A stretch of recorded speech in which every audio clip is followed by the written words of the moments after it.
What's up guys, welcome back to another video.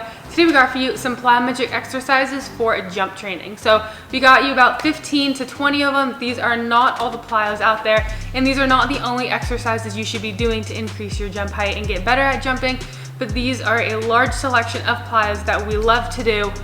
So we're giving you guys those to throw into your training, add on to your training. So yeah, check them out. Hopefully you enjoy it. If you do, please give it a thumbs up and don't forget to subscribe to the channel. We post new videos every Tuesdays and Thursdays, so make sure you're subscribed to keep watching. Hope you guys like it. Hope you guys like it. Hope you guys like it. First exercise, and these are in, picture here, these are in no particular order. We're starting with pogos. So these ones are in place, multiple variations. We got double leg, single leg, and then we'll do alternating. You see these at the start of every workout. These are great just to get the body warmed up, get the ankle complex nice and warm, ready to go. So I love doing pogo. So these ones are in place. And then next we're gonna be doing moving pogos. All right, moving pogo. So same thing, except we're just moving now. So we're going double leg forward, and then we'll go lateral, double leg, and then drop it to single leg for everything. Try to keep everything stiff, right? So knees, hips, and ankles stay stiff. Just jump through the ball of your foot, working on building up the ankle complex again. Same thing as with regular like pogos in place. These ones are just moving a little bit more dynamic.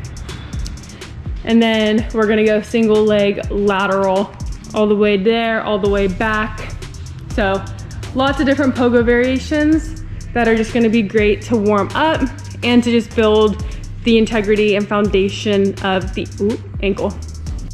All right, we're doing snap downs as the other exercise. So I do these starting off with everybody. It's a great way to work on actively pulling yourself down, learning landing mechanics, working on activating your glutes and posterior chain when it comes to jumping and just decelerating. So big part to jump higher is working on deceleration. You have to be able to absorb force, withstand it, overcome it in order to produce it. So we're gonna go square, and then we're also gonna go split stands. So big thing with split stands, he starts up on his toes, and then when he drops in, his back leg stays popped up, his front one goes down, shoulders over knees, knees over toes, but you have a big chest. Squeeze your core, squeeze your butt, actively pull down, work on deceleration. Moving on to assisted pogos. I love these as a progression to pogos, working on decreasing ground contact time. So you want to get off the ground as quickly as you can, tap and go. You're gonna go double leg, single leg. Once again, try to keep your ankle complex stiff. Don't let your ankle collapse. This is just building up ankle strength, tendon strength, tendon extensibility. So as you saw, square, single leg, alternating, same thing as pogos. And then we're gonna do something else next, which I forgot. All right, we are doing banded snap. What was that?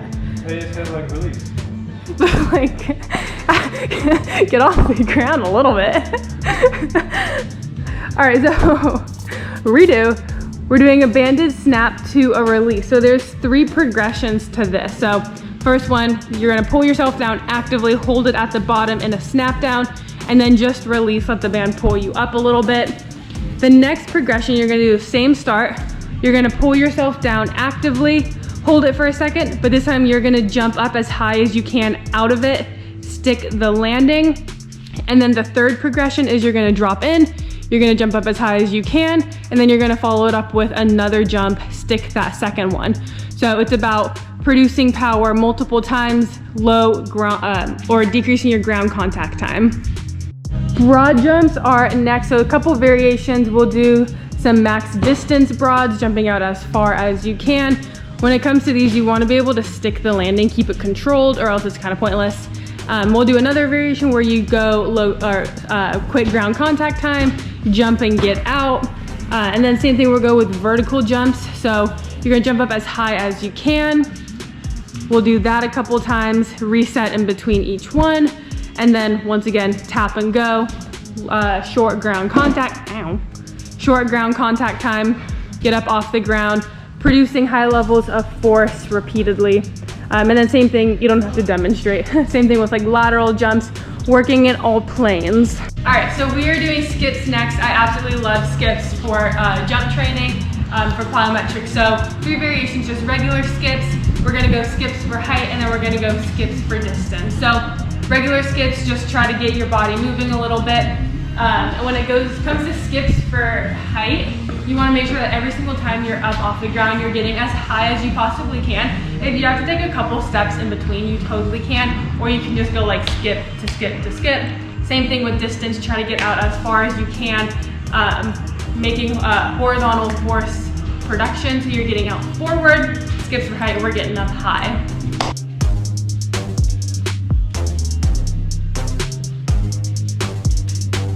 What if those are my skips for height?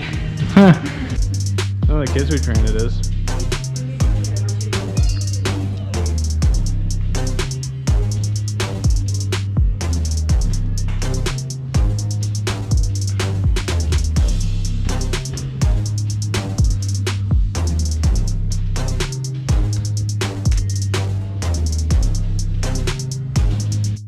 Six-inch box jump, so double leg, single leg. You'll notice a lot of these plyos have to do with building up the ankle complex, making it nice and strong.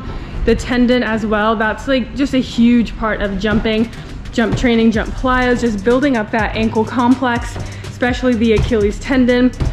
So these are kind of similar to pogos, but we're jumping up onto the box and then pushing off. So you need a lot of stability, a lot of strength to do these. Don't let your ankle collapse, right? Keep everything nice and stiff when you're jumping up, especially when you jump down. Keep it stiff. All right, we're doing 90-degree broad jump. So you're gonna turn 90 degrees. We're going double leg to double leg. Control in the air, everything is under control. Huge part of jumping is just being under control. Stick your landing. And then we're gonna go off of one leg, still turn 90 degrees. Land 2 though. The reason we land 2 is you're a lot more under control when you land, so you can jump further versus landing on one leg. You're not gonna be able to jump out as far, especially as you are starting off. Adding some weight to the plyos and the movements as well is going to help. So we're doing weighted broad jumps. You can reset in between each one with these, or you can try to go fast. Nothing too heavy. He's only holding a 15-pound med ball. You could even go lighter than that if you just want to really work on getting out with not a lot of added load, but adding load is going to help with force production, overcoming gravity and other forces. And then same thing goes with vertical jumps. So loaded vertical jumps up as high as you can, good landing, and then we're going to go continuous, being able to produce force over and over again. Super important, decreasing ground contact time. Get off the ground as quickly as possible as you're producing force. First thing we're doing is working on some deceleration. So when it comes to jumping, super important to be good at deceleration. Quick off the ground, able to produce force really quickly. So we're gonna be doing explosive step-ups, but you're just working on the decel. So control your motion on the way down. You're gonna be here, jump up, control it on the way down. Doesn't really matter how high you get, it's just how well you do controlling the motion on the way down. Keep your torso nice and big. All right, we're working on rear foot elevated jump. So foot's back, producing power out of here. I love this one because you work on using the hip, knee, and ankle all to produce force. And you have to be really good at stability to control it. Unilateral as well, fix some imbalances. So you're here, you load it, jump up high, stick the landing over and over. Just like that. If you want to work on absorbing a little bit more force, you can do a tuck with it, so you have a lot more momentum coming down right there. All right, now we're doing an explosive or a power step up. You've seen us do this one before. You've seen us do all these before. So you're gonna have a foot up on the box. You're gonna kind of rock. So you're gonna rock back, push up off the box, propel yourself up as high as you can. You're coming super high, so you need to decel, control it at the bottom. Focus on pushing off as hard as you can as well. Try to go up versus out. Obviously you want to clear the box, but like you don't have to jump like super far forward. So we're here. Control it. I did like swimmer arms. Nice step on the cage.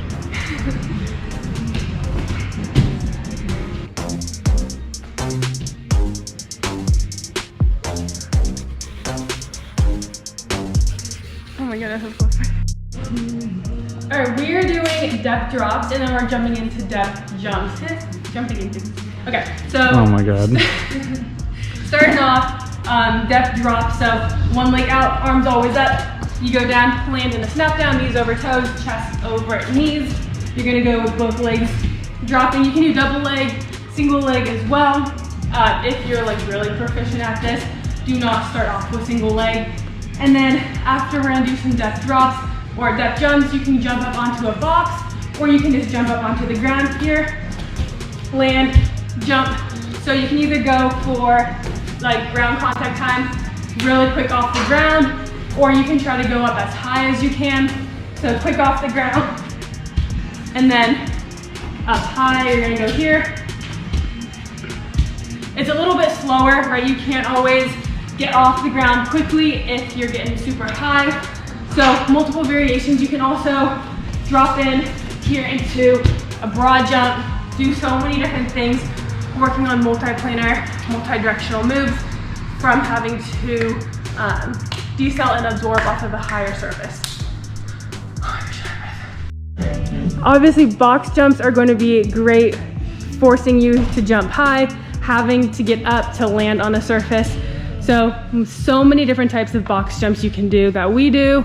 You can do a step to a box jump. You can do a standing box jumps like he started off with. You can hit an approach jump where you get a run up, double leg. You can go single leg, you can go seated. You can make it multi-directional. You can do like a broad jump to a box jump. You can throw in some like lateral jumps into it. Legit so many things you can do with box jumps. So those rock. Hiya. Hurdle jumps, something we absolutely love. Different types of these as well. You're gonna, you can do quick ground contact time, how he just taps and goes. You notice how our hurdles right now are different heights. I love doing different heights, having to come down from different heights, absorb different forces, get off the ground quickly. All right, we're doing some max efforts with some hurdles. So you're gonna do a jump, standing jump straight over it, get up as high as you can, standing there. And then we're doing max effort with an approach. So you're gonna run up to the hurdle, jump up as high as you can. Spence is gonna probably be able to straight leg these. So get up as high as you can, land, walk up to the next one or run up to the next one. Big jump, stick the landing. Good job. Was it pretty straight? It was pretty straight, yeah. You had your swimmer arms, but Got a lot. I liked it. It's land sports now.